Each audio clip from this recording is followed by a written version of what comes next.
There's something about dreaming, whether it's putting pen to paper or driving around looking at potential properties, whatever the dream might be, that just there's something about that dream that's stronger than the fear, that if you just feed the flame a little bit, you can drown out fear's voice.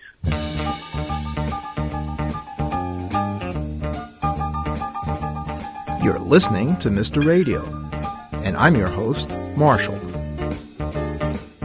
The famous Stoic philosopher Seneca believed that fear is not a sign of weakness, but rather a natural human emotion. Seneca believed that fear can be useful in helping us prepare for potential obstacles and challenges. How does one overcome fear, and how does one find purpose in one's life? You might try to Google an answer, but you'll end up with hundreds of suggestions from this search. Or you might want to pick up a copy of Rebuild, Moving Past Fear to Find Purpose, written by my guest who, for over 30 years, has worked as a keynote speaker, consultant, and coach, and has helped organizations and individuals to achieve their goals and reach their full potential.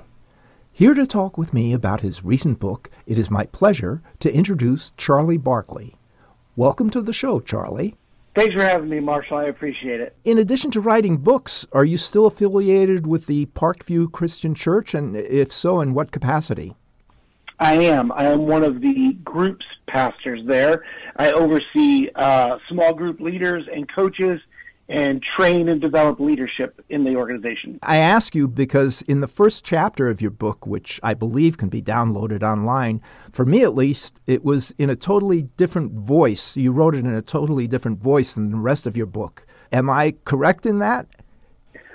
That's interesting. I don't know that I've picked up on that, Marshall. Tell me more about that. I thought I was listening to a minister in the first chapter. Okay. How did you decide to follow a path in ministry? Well, so grew up really not engaged in the church at all. Started attending church after high school, and really just found a place, Marshall, where I could start to connect with other people, help them to grow in their faith, put my faith into action, so to speak, by helping other people, serving others. So, man, I started helping in kids' church and then helping with student ministry and really anywhere I was needed, other than singing. I'm a terrible singer, but I had a lot of opportunities to serve and help others. That grew into opportunities to teach and to train, which is really where my skill set, natural ability lie. And so I just really found a home where faith and practice kind of intersected there. Was this later on in your life? Because in your book you talk about childhood memories, and I'm not sure I picked up on that there. Yeah. So, yeah, I didn't really get serious about my faith until I was 19, and at that time was starting to study to be an architect. And then as I came to faith, I wasn't sure if that was the road I should go, so just finished out all my gen eds and really focused on really kind of where I thought God was leading me in my life. And it turns out that, just one decision leads to the next, and really started taking faith and calling serious. And where those things intersected, I just found my home in the church. Before I get into your book, I just want to talk about Corinne Mast. Do I have her name correctly? Not only did she edit your book, but she also designed the cover of the book. How did you get involved with Corinne working with you? Yeah, so I've known Corinne for years. She's been a friend. She has been part of churches that I've led or been a part of. And, when I made the decision to start writing the book, working with Cardinal Creative, and Corinne in particular, was a real no-brainer for me. She's just really great at what she does, helping keep me on task and helping me, when I started thinking about, hey, here's what I'm thinking about a design, she was so flexible and just super helpful in helping me create really the book, and the editing process was really smooth with her. So it was a no-brainer. Knowing her and trusting her from the beginning was great. I read in one of her reviews how your book helped her. Can you recall how your book helped her? Sure, yeah.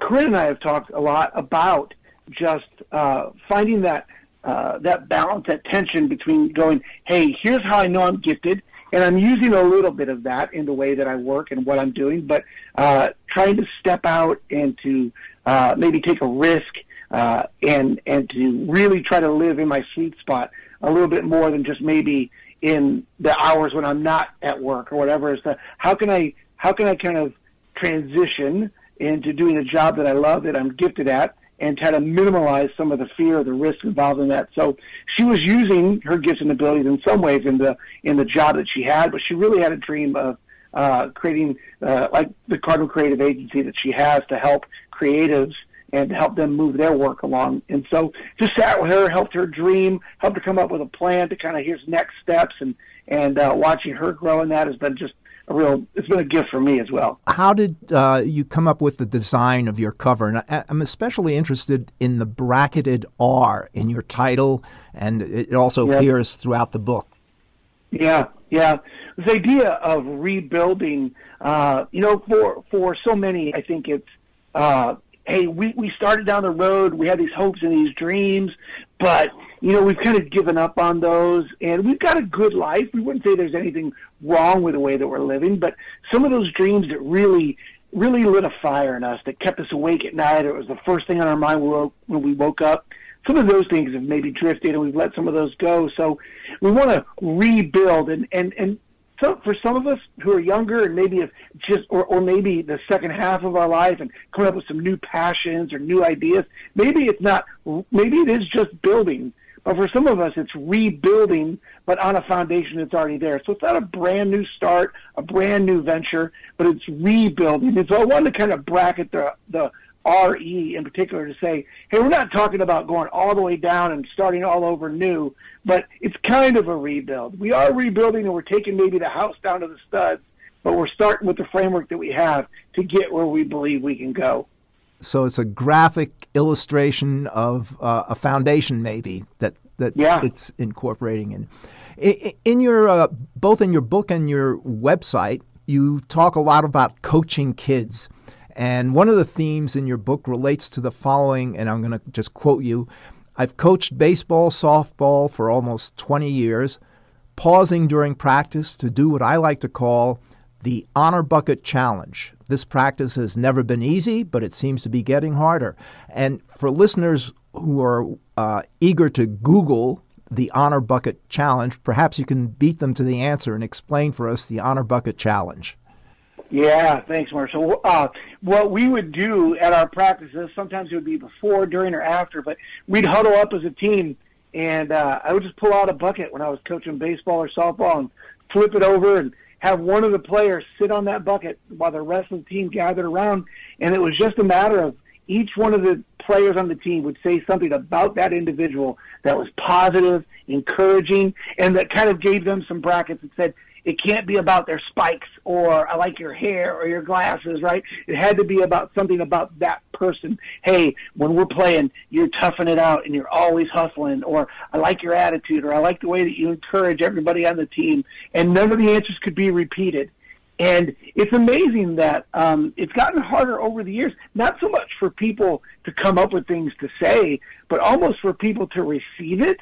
And it's awkward because I think in a lot of cases, and a lot of times and places, we just don't feel like we're encouraged that much anymore. And it feels so awkward and out of the ordinary that it takes a few practices for teams to get used to it. But I think it's invaluable whether you're talking about a 10-year-old baseball team or corporate America, and we're circling up around cubicles, and we're just taking every week and saying, hey, tell me what you love about Jim being part of our team. And it goes a long way to build a person up.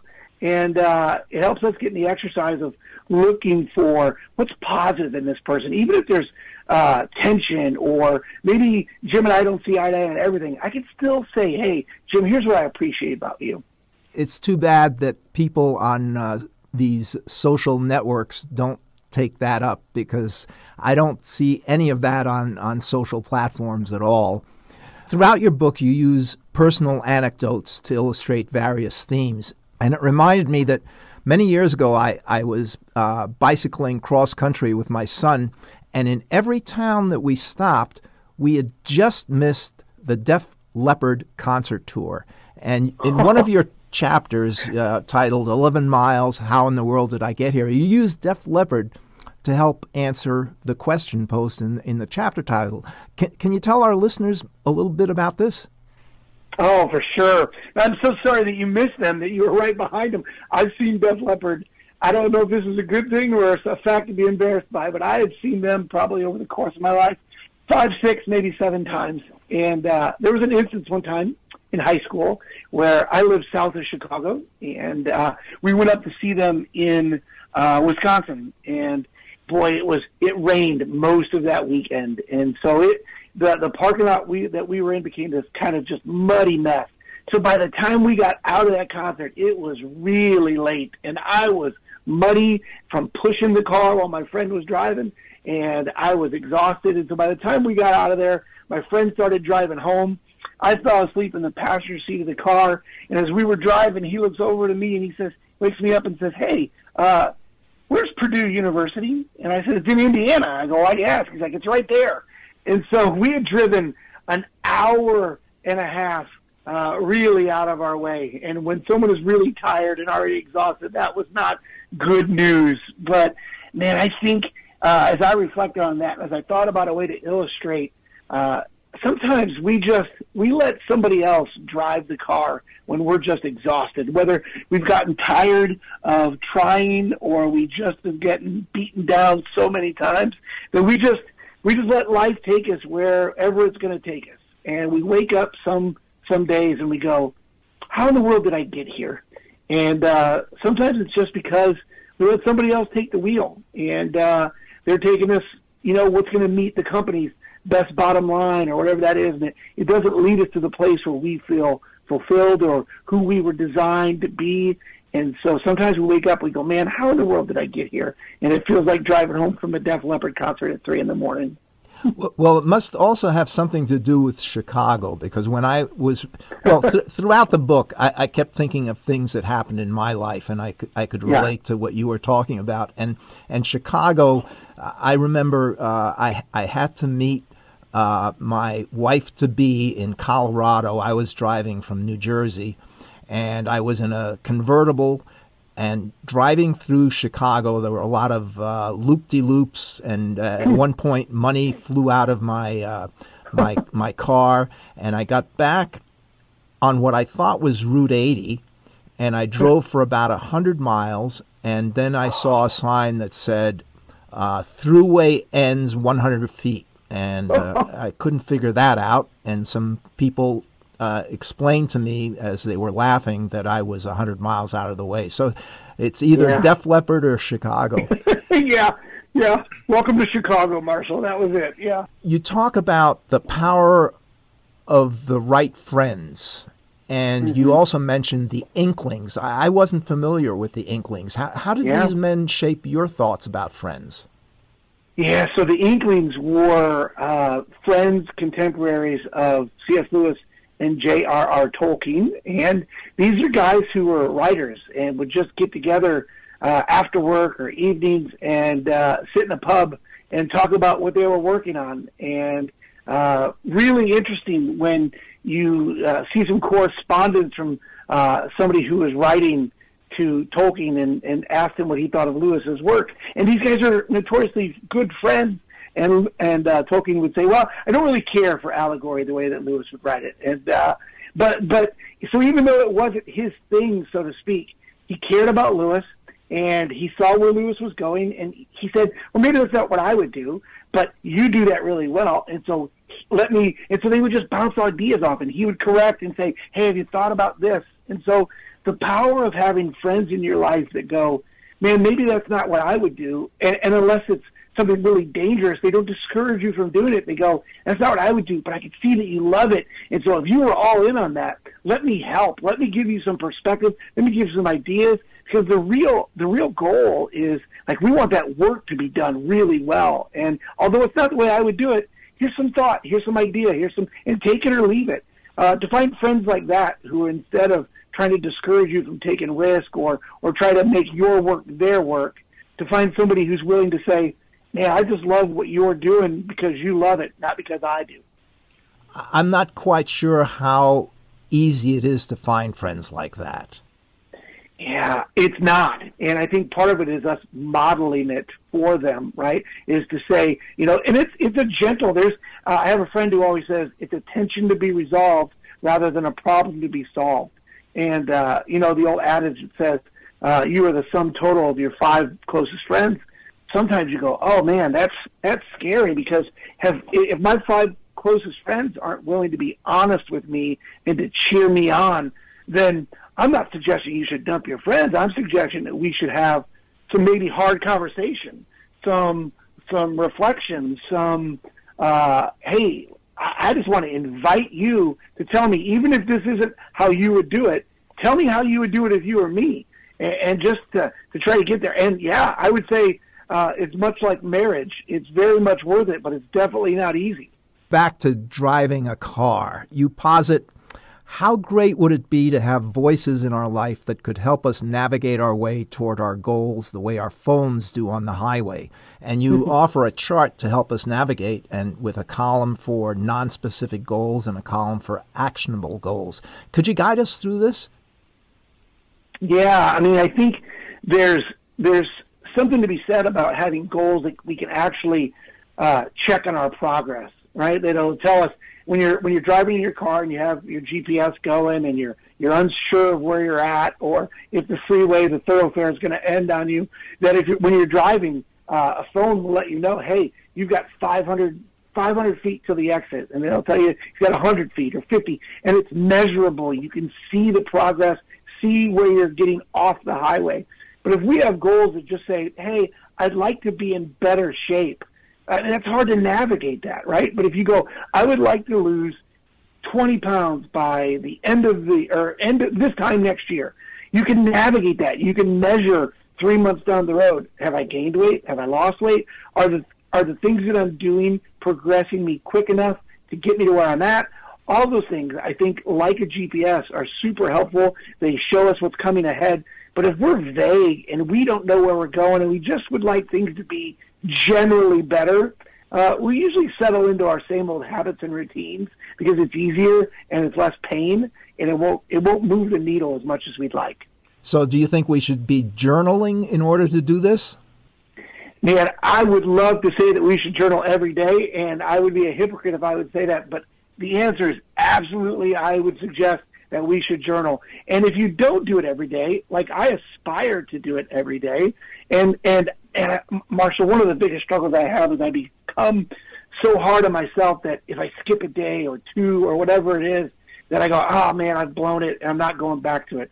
But I think journaling is a fantastic way to measure our goals, to measure where we're at, and just to see what's going on in our life. Because sometimes we forget how hard a struggle was and what we were thinking, but how we got through it. And now it's just a story that we tell. And if we can be encouraged that this hard thing we're going through now will someday just be a story we tell, and not only be reminded of that, but reminded in our own voice, how valuable is that? On your website, it looked like you had a blog, and it looked to me that was kind of a form of journaling. I was wondering if you used that for your book. Yeah, so some of those are excerpts from the book, and then some of them are things that are some ideas, teasing out some thoughts for a next book to see which direction I want to go for the next book. And really, to be honest, some of them may never see a light of day beyond that. I'm not super intentional about, okay, this entry is going to be the catalyst for a chapter in a book. I'm really just kind of peeling back some of the thoughts that I'm having in my life, some of the struggles, some of the things. And that's another thing that, just like journaling, blogging can be hard for me to be consistent. Part of that is because I want it to be perfect. And we all know that if we're waiting for it to be perfect, it's never going to get up there. And so at some point, you've got to ship the work, whether it's done or not, like Seth Godin says. In one of the conversations I had with you via email, you talked about proactive and reactive change. What exactly do you mean by that? Yeah, I mean, change is coming in our lives, whether we're the catalyst for it or whether it's something else, whether it's health or aging or any of those things. The example I use in the book is you don't have to change the oil in your car. No one's going to make you change the oil in your car if you're an adult. And so you can drive and you can not change it, and you can just let eventually the motor blow up in the car. But now you're going to have to do some larger maintenance. You're going to have to either sell a car that's kind of just a really big paperweight and not get much ROI on that, or you can be proactive and change the oil so that the change that comes is you changing oil in your car rather than the reactive change of I need to put a new motor in my car or buy a new car because I waited for change to be forced upon me. I know a lot of people who could use that advice. Yeah. On your LinkedIn profile, you state that it took fighting past my fear to make this book a reality. Can you explain that? Yeah, and again, so going back to that perfection thing is that, anybody I think who's in any capacity in a creative thing, whether you're a musician, a writer, a painter, there's a little bit of kind of exposing yourself to making yourself vulnerable to say, hey, here's a work. I've created this thing. I put it out there in the world for criticism or to go, there's a voice, on one shoulder that says, it's not going to be very good. Other people have written about this, and they've done it better. And I had to get to a place where I said, yeah, all those things are true. Somebody else has written about it, but nobody's written about it in my voice. And so somebody has probably written about it and written about it better than me. Okay, but I just want to add my perspective, my story, and, then the fear will say, no one's going to read it. And then I had to say, well, then it doesn't matter if it's perfect. I had to counteract all of these fears that come up, and I think that could be true whether you're even creative or not, right? Like, hey, I want to advance at work. Well, the imposter syndrome that pops up and says you've not been here long enough, or what if somebody sees you as a ladder climber? You don't want to come off as that guy, and so fear whispers. And I feel like somebody once said that your parent's voice becomes your inner voice. And I said, oh, man, that's pretty heavy. And so when I think about, my parents were very positive, right, to me, but I think about other voices that were critical or would make fun of me when I was little. And, I've wrestled with self-esteem my entire life. And so that really crept up in the writing process to think, who am I to write this? But had to overcome it to say, man, this is really something I've dreamed of. And it's really been great to do it. And it's nowhere near as bad as I would have expected. How long did it take you to write the book, and how much of that time, if you could put it into a percentage, was worrying about whether it was good enough? Yeah, that's a great question. I would say, the seed, the idea has been years in the making, but once I finally said I'm doing this, from beginning to the time it was shipped, I would say it will probably be about 18 months. And a lot of that was just me, making some rookie mistakes and first time out of the gate figuring out, okay, I don't want to do it that way, those types of things. But, boy, it really was a daily grind. I would say it was probably, depending on what day you would catch me, you could say 25% of the time would write something and then go back and try to edit it, which is a terrible idea. Just write it and let it sit, finish the first draft, then go back and edit. Don't try to write and edit at the same time. And so, man, it could have varied from 25 to some days 75% of my time I was being critical. And on those 75% days, I'm not, if I'm being honest, I shut it down, shut off the laptop and said, I'm not moving the ball down the field today at all. And so had to do some head work, get my head right, come back the next day and attack it again. But the more that I wrote, the farther along in the process I was, the easier it was to not the fear, or those voices were going to be there, but to push past them got easier as the ball started rolling. I think that sort of segues into another question that came up, which was the phrase that you have, activity doesn't equal productivity. Did what happened to you illustrate that? For sure it did. An example I use in the book illustrates it perfectly for me, is that you've probably all been at the place where we're cleaning out whether it's a car, or maybe not a car, but like our garage, and you feel like you're working on this thing, you're spring cleaning, and you're really moving stuff around, and at the end of the day, you've worked all day, you've worked up, and you're sweaty, and it doesn't feel like you've done anything, right? And it looks very similar to the way it was when you started. And you go, man, I've been really busy. And that happens at work.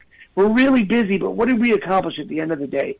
And so writing the book, there were days where I would write and start down a road, and it wasn't very good, or I didn't like the direction it was going, or it was really hard for me to follow the outline that I originally planned, or I would just have a million different ideas taking me different directions, and it felt like I was running on a treadmill. And so after an hour or so of just running in place, you go, I've been busy for the last hour, but I haven't accomplished anything. Maybe it's time to go take a break, go, bike ride, go do lunch, go do something, come back and look at it through a fresh set of eyes. Who do you think would benefit most from reading your book?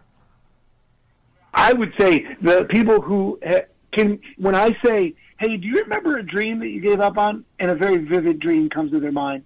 Whether it was a dream of traveling or a place they'd like to visit, or writing a book, or putting out an album, or starting a business.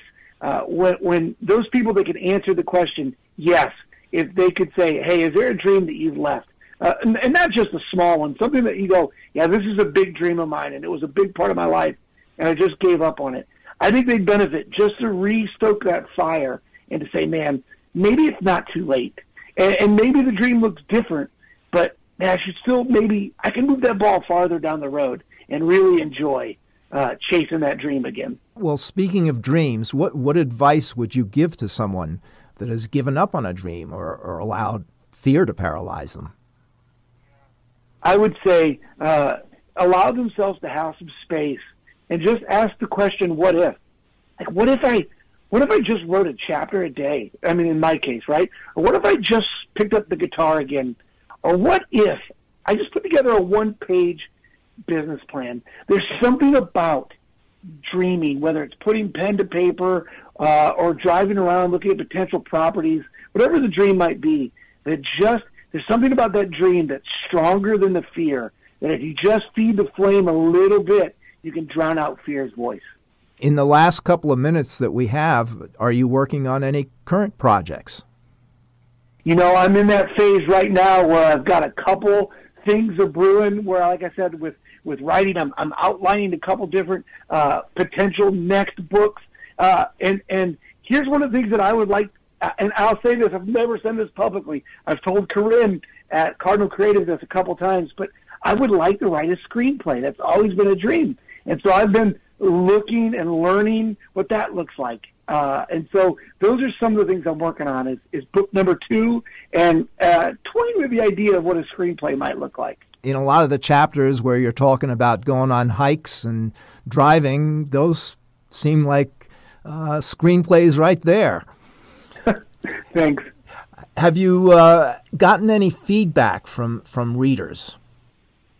Yeah, people have been really gracious, and it's been really interesting to me that stories or chapters in the book, that it's been just so many random different scenarios where somebody said, this story that you told really impacted me, and somebody else is like, I don't even remember that story in the book, but this story really impacted me. And so just to hear that is so encouraging, and it's just a reminder that, like, man, fear was trying to keep me from helping those folks move the ball down the field in their own life. And so, man, I wouldn't trade that for anything. All the doubt, all the fear, all the wrestling, all the arguments I had with myself, it's worth it just to have one person. But I've really been blessed to be able to hear from multiple people. But thank you for reigniting the dream, or thanks for encouraging me down the road.